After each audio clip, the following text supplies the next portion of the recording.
Hi guys, welcome to my YouTube channel. आज मैं आपको बताने वाला हूँ मैंने कौन सी गलतियाँ की थी आईएनएससीटी के एग्जाम में। आईएनएससीटी में 4 सेक्शन रहते हैं, हर एक सेक्शन 50 क्वेश्चन का रहता है। उसको 45 मिनट दिए होते हैं।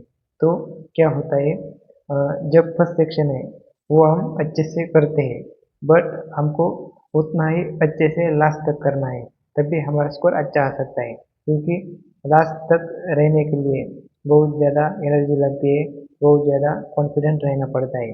क्योंकि एनर्जी कम कम हो जाती है लास्ट सेक्शन तक। तो हमको हर एक सेक्शन को उतना ही एनर्जेटिक देना चाहिए। तो जब फर्स्ट सेक्शन था, तो फर्स्ट सेक्शन में बहुत क्वेश्चन थे कि उसमें मैं स्टक हुआ था। उसकी वजह से फर्स्ट सेक्शन पे मेरे 2 या 3 क्वेश्चन ऐसे थे कि मैंने वो पढ़ भी नहीं पाया था वो क्वेश्चन को। तो वो क्वेश्चन फिर मैंने रिकॉल देखा, तो तब समझ में आया था कि वो क्वेश्चन सिंपल थे। तो ऐसा नहीं करना चाहिए। आपने ऐसा किया तो स्कोर कम आता है और उसकी वजह से रैंक बहुत ज़्यादा आता है। तो ऐसा नहीं करना चाहिए। कुछ मैच द फॉलोइंग क्वेश्चन थे, उसमें डायग्राम दिए थे, उसको ABCD ऐसे मार्क किया था। एंड वो ए क्या है, बी क्या है, सी क्या है, डी क्या है, तो वो डायग्राम के नीचे लिखा था। बट उसके ऑप्शन स्क्रॉल करके देखना पड़ रहा था। तो वो मैच द फॉलोइंग क्वेश्चन में भी बहुत ज़्यादा टाइम ले लिया।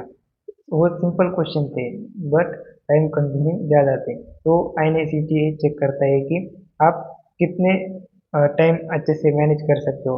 वो पेपर कुछ क्वेश्चन डिफिकल्ट भी निकालते हैं, कुछ क्वेश्चन जो मॉडिफाइड पीओ को या पीओ को जो पिछले पेपर में आए थे वही डालते हैं।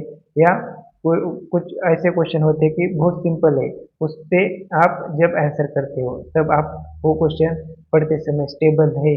क्योंकि जो सिंपल क्वेश्चन हम अच्छे से नहीं पढ़ते तो वो क्वेश्चन भी गलत हो सकता है। तो ये सब सारी चीज़ें चेक करते हैं।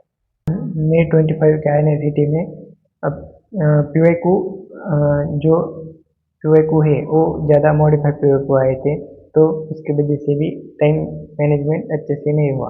जब जैसे वैसे पीवाईक्यू आते थे ज़्यादा टाइम नहीं लगता। बट ये एग्ज़ाम में ज़्यादा मॉडिफाइड पीवाईक्यू आए थे, तो उन्होंने भी ज़्यादा टाइम ले लिया। कुछ क्वेश्चन ऐसे होते हैं कि ऐसा ऐसा पेशेंट आया, अब कौन से इन्वेस्टिगेशन उसको एडवाइस कर सकते हैं। तो ऐसे जो क्वेश्चन है, तो हमने ऐसा क्वेश्चन के आंसर ऐसा देना चाहिए कि मैं जब OPD में IPD में होता तो मैं वो पेशेंट को क्या लिख के देता इन्वेस्टिगेशन। तो ऐसे सोच के वो क्वेश्चन का आंसर देना चाहिए। उसको ज़्यादा सोचेंगे तो वो क्वेश्चन गलत हो सकता है। जब सेकंड सेक्शन में दे रहा था तो वो सेक्शन बहुत इजी गया था मेरे को। पर उसका इफेक्ट थर्ड सेक्शन पे कैसा हुआ, मेरा जो पढ़ने का स्पीड है वो बहुत कम हुआ था। उसमें भी मेरे कुछ क्वेश्चन छूट गए। तो वो कुछ क्वेश्चन थर्ड सेक्शन में छूटने की वजह से जो उसका इफेक्ट है वो फोर्थ सेक्शन पे हो गया। तो मेरे फोर्थ सेक्शन में भी कुछ क्वेश्चन पढ़ना बाकी थे। तो ऐसे एग्जाम में करेंगे तो आपका स्कोर कम आ सकता है। इसलिए हर एक सेक्शन को उतना ही इम्पोर्टेंस देना चाहिए। हर एक सेक्शन का जो आपको डिफिकल्ट गया है या इजी गया है उसका जो इफेक्ट है वो अगले सेक्शन पे नहीं होना चाहिए। हर एक सेक्शन पे न्यूट्रल ही रहना चाहिए, तो ही अच्छा स्कोर आता है।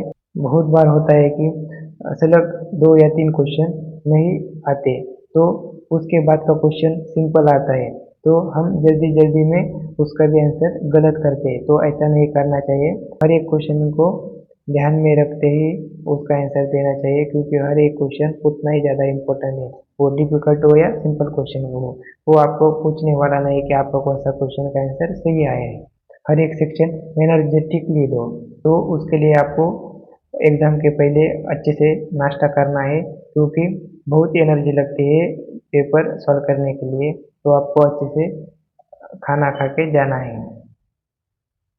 हर एक क्वेश्चन को उतना ही इम्पोर्टेंस दो, क्योंकि हर एक क्वेश्चन आपका ब्रांच या कॉलेज डिसाइड करता है। तो उसको हर एक क्वेश्चन को ज़्यादा इम्पोर्टेंस दो।